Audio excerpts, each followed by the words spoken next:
important was spring going to be for you as you take over at quarterback? Like I said, with the receivers coming in, guys leaving, guys stepping up, and me stepping up into the QB position, yeah, I mean, it would have been huge. Like I said, it's different from just like going out and throwing with the guys and actually getting like live reps with, a defense out there and, just creating a connection, chemistry building. Yeah, it kind of sucks, but, we're just going to work with what we got and just keep going forward. Anthony Romano asked, what did you learn from watching Bryce Perkins specifically last year amid all the success you guys had? With Bryce, I learned a lot. I try to take away the preparation thing. I want to see how an older person like prepared for a football game, especially in college. In high school, it's a lot different. When you get to college, it's a different thing. So you got to know how to prepare and just like be ready for the game. I think that was the biggest way. Obviously, watching him on the field was great and fun, but my biggest thing was just seeing how he prepared for the games. Scott Radcliffe asked, as the projected starting quarterback going into the spring, exactly how much different is your mindset compared to last spring? And what is the best advice you've gotten from Bryce Perkins? Yeah, my mindset's a lot different. Like I said, I always prepared when Bryce was. I always prepared to be the guy, even if something happened. If nothing did happen, I was always preparing to be the guy. Now that I am I'm stepping into a role where I'm going to be the guy. A little bit's changed in the sense of like the role stepping in and being more of a leader. But other than that, I'm preparing. I'm doing what I do like I always done. Mike Barber asked, how different or not will the offense look with you at quarterback compared to last year with Bryce? That's still to be found out. We would have found that out a little bit more in spring ball. We still have our offense. I'm not sure if they're going to tweak anything and just more towards my style. We'll see though. I'm really excited to see how it works. What would you mentioned there, your style. How would you describe your style? How might it be different than Bryce Perkins? I need to learn, but I guess, just like more, I think I'm gonna run the ball. I run the ball harder. I try to avoid contact. Coach Beck's been the main thing about me avoiding contact. So that's obviously I gotta do better at that. But like, I don't know. I'm not top end speed like Bryce, but I think I have the shiftiness in the middle, the tackles, to pop out of there and get the yards I need to get, and just move the ball, get the first downs I need. That leads into a good question from Caroline Darney from Streaking the Lawn. She said, and this was from a similar media call earlier in the week, Bryce Hall Bryce Hall, who was a cornerback for the Cavaliers, All-American cornerback, called your ability to make plays annoying. How much has going against that level of secondary play helped your development? Because obviously you also played a year earlier against Juan Thornhill, who had a great rookie season with the Chiefs this past season. Our defense is a huge key to making our offense better. Our defense is like always one of the top in the country. Since I've been here, they've been top in the country. These past 2 years I've been here. I guess you could say it's annoying. It's funny though, because like I look up to those guys and like going against them all the time. Bryce Hall, tremendous person, athlete. I just can't talk enough about him. But I guess. It's a compliment. I just play. That's how I do football. I just play. When I get out there, I play, and then I just try to be creative when I can be, and then make the plays I need to make. Mike Barber wanted to point out that the question he submitted from Coach Mendenhall he was missing a word there. He said Bronco described you as emotional but not volatile, and so we said but volatile. Bronco described you as emotional but not volatile. What do you think he meant? So maybe now it's easier for you to answer. I'm emotional. I can control it. I control it very well. I think my emotion comes out in times where it needs to come out, especially on big plays, different things like that, especially things that happen. Like I said, nobody's seen it because I just never been in the position to like get really into the game. I'm always, series there. So that's what I'm saying. It's gonna be exciting. It's exciting. I think Coach Mendenhall sees it in practice. I know I get fired up because I get into more of a rhythm in practice when I'm out there a little bit longer. It's going to be cool to show everyone who I actually really am. Okay, while we're speaking about yourself personally, Scott Ratcliffe asks, he says, Charles Snowden, also on one of these calls, told us you're not an overly vocal guy, but that you talk when you need to. Do you feel like you may become more vocal in a starting role, or do you not foresee much difference in that regard? No, I see that. I can see that becoming a thing. Yeah, I was always, I grew up just always doing the work, grinding through everything. That's when I came in, grinded, didn't have much to say. I was a young kid coming in. And now, yeah, once I step into that role, obviously we'll talk more. I think it's my job to talk more. Yeah, it will happen. I'm just not trying. I don't want to force things. I don't like to force things on my other guys or anything like that. It just needs to come naturally. And when things need to be said, I'll say them. But other than that, I'm just gonna keep grinding and just send a good example. Okay. Another question here from Mike. He says, Joe Reed and Hassis Dubois, who are wide receivers on last year's team and seniors, are gone. What do you think of the receiver core? How strong will that group be? Who don't we know about yet? Meaning, who might have been a player that was going to emerge this spring? Yeah, those Joe and Hassis were huge productive guys on our offense last year. I think our receiving core is really strong still. Those guys were our two guys, but you got Terrell Jana back. I'm really excited about Billy. I'm excited about TK. I'm excited about Wicks. Yeah, and I think a lot of people saw Wicks being the guy, coming into spring, just seeing where he would develop into after his first year. Now that we don't have that, we don't know, but yeah, I'm not worried. It's just like gaining chemistry with the guys. Those guys are the skill set. They know what we're doing.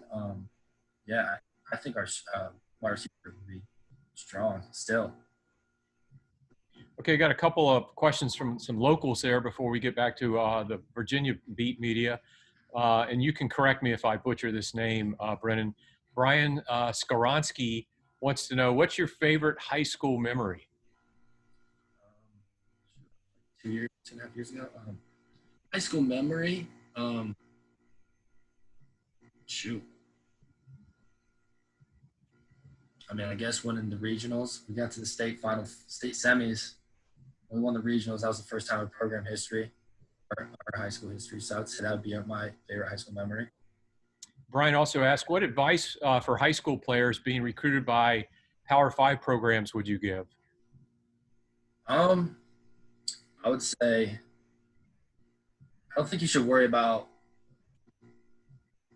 so much of what you see. I think it's more what you feel about the program. Like, you can see everybody, you're going to see everything you ever wanted to see in your life. You're going to have good facilities, everything like that. I think it's just more about the people you're going to be around, because at the end of the day, that's all your time spent with is the people, your coaches, your position coaches, your academic people, the campus. You're going to be around that all day doing classes. Overall, it comes down to, like, obviously where you think you're going to play at, and then also the people that you're going to be doing it with. And that's the main things. Brian also has a question. I think this is kind of an interesting perspective, considering that a lot of winter and spring student athletes lost the end of their seasons this year. He says, are you glad you are enrolled early at UVA, or do you regret missing your senior year of basketball and baseball as a high schooler? I don't regret missing them, because I think the opportunity that was given to me to come early at UVA was a great opportunity. I wanted to take that to full advantage. Baseball, that was one thing I was very sad about, but I knew, coming in was the right thing to do. And so, yeah, we just stuck with it and just came. And, I think at the end of the day, me waiting would have been worse than me not coming early. A couple of questions about the current environment we're all in. Mike Barber asked, are gyms closed by you, and how creative are you getting with your workouts? So yeah, gyms are closed. I'm very lucky. I have a little brother in high school, a sophomore. His friend has a big garage, and his gym, he has the squat rack, bench rack, all that stuff. So we go out there every morning at 8:00 and we get a lift in. So that's been very convenient for us. Anthony Romano asked, how have you dealt with the uncertainty of this time with not only sports, but so many aspects of life being impacted by the virus? And also, and I'll follow that up with a second question from him. Okay. So I try to just For me, it's all setting back in a routine. Now that we're away from school, we'd be in a routine there. Now we're here, and I have to set a routine because we still got classes going on, all that stuff. Now it's just personally me staying in my routine and just, staying as safe as I can by quarantining and staying in my house, but also me going to the gym. I have to go to the gym, like the garage gym. So go there, do my work, come back. And just staying busy. Like, I went on a bike ride 8 miles. It's just, just trying to it's a little different mindset for me. I just try to take it in for what it is and then just, be creative and just do different things I normally wouldn't ever do when I have the time to. Can you maybe give a couple of more examples besides bike riding of some things you've done? Yeah, I don't ever bike ride, really. I mean, I ran one day and I got sore, so I was like, let's just go on a bike ride for, however miles. So we did that. Other stuff, I mean, a lot of, at night when we're getting ready to go to bed or when we have some free time, play cards, euchre, just little things like that I probably wouldn't be doing when I'm at school or anything like that. And especially with the fam. So that's good to still be around them. But yeah, it's very different. It throws you off a little bit not coming back to Virginia because we were only expecting to be gone for a week. How are you staying in touch with your teammates at this time? So we do our task units. So I got that group message with my task unit, me and Joey for the Delta squad. So we're staying in touch with them. Receiver wise, I always stay in touch with Jana Terrell. I feel like he's a big leader in that group. So me and him are always bouncing ideas back and forth. Just kind of keeping up with each other. Other than that, I just keep talking to as many people as I can. I want them to know that everybody's working, I'm working. I hope you are, and just keep it rolling and not just get down on the situation. Bennett Conlon from the Charlottesville Daily Progress, following up on your workouts. Have you been able to throw at all, or is it mostly just lifting? No, yeah, I've been able to throw. I have footballs here. Some of my guys from high school that I played with, they're back home too. Some of them play college, Division II colleges in Ohio. So I know I got them out there throwing, making everything we can work, as best I can. Speaking of high school, Brian Skoronsky asked, are you looking to get your high school number 5 number back, or are you going to stick with number 10? Haven't decided yet. It is open. Every year it's open. Depending, we'll see, It's going to see how that turns out. Bennett Conlon from Charlottesville asked, is there a professional quarterback who you model your game after? My biggest one would be probably Russell Wilson. The person he is off the field of love and the person he is on the field, the player he is, just the creativity he has, the play extension he has. I like that. I like how he plays. He's able to run when he needs to, pick up first downs when he needs to, but his main goal is to distribute the ball. That's my biggest role model for her. Okay, Caroline Darney from Streaking the Lawn asked, what has your relationship been like with Coach Beck, your position coach, from recruiting to now, and how often are you in touch with him during this time? Me and Coach Beck's relationship is really good. It's grown a lot, obviously coming in young and just new to everything. These past years has been great. I've learned a lot. We watch a lot of film. I think that was my biggest thing. He teaches me a lot. And like I said, I always say this, for Coach Beck, we're allowed to describe what we see, and he'll take in what we see, how we describe it, and then if something's there is not wrong, or something there's wrong, he'd be like, okay, well, this is how we're thinking, this part. So that's another great thing. Sorry, what was the second question? Oh yeah, stay in touch with him. Yeah, we get on Zoom all the time. We set meetings, we watch film. He lets us know what we should watch and stay on top of, and then we come together and we talk about it. And just go over some different things that we see and want to work on. Okay. Another coaching related question. Mike Barber asked, he says, I describe Bronco as a maniacal planner. With all the chaos with cancellations and all, how is he handling this? Is he in his element making new plans, or has this thrown him for a loop a bit? I think Coach Mendenhall is a guy I don't think anything is going to really throw him off. Even, I think he's so, he's so focused on what's going on. I mean, yeah, spring ball, obviously will throw anybody off in a sense, but I think they're already finding ways to like take that time back up and to be productive with the situation that we're in. And yeah, I think he's got everything down now. He just has to figure out what he thinks best to keep the program moving forward at this time. And a couple of players have commented that he's done a good job of communicating with the families in addition to the players. Yeah, he sets a lot of stuff out. I know my mom, she'd be asking me about just emails they send out about what Coach Mendenhall is saying to them. Yeah, she's communicating with them. We're all staying in touch with everything. Yeah, he's doing the best he can, and I think he's on top of everything. Okay, I've got another question for you here from Anthony Romano. How do you think expectations surrounding this program have changed now that you've broken the tech streak, won the Coastal, made the Orange Bowl, et cetera? What was it like being part of some of those moments, and how can those experiences help you in the future? Oh, yeah, so the expectations have definitely elevated. I think we are expected, personally, us as a team, but those expectations around us, I don't like to buy into those, but obviously our expectation is to win the Coastal now. We haven't beat Tech at their place in over 20-some years. That's another thing we got to do this year is we go to their place. And then just always making a bowl. We made a, what was it? New Year's Six Bowl. So now, I mean, I guess that is the expectation, making a New Year's Six Bowl and, winning it too. That was another thing. When Coach Mendenhall when I came in with Coach Mendenhall, he's like winning the bowl game. So that springs you into a great off season. And but yeah, I'm excited for the this coming year.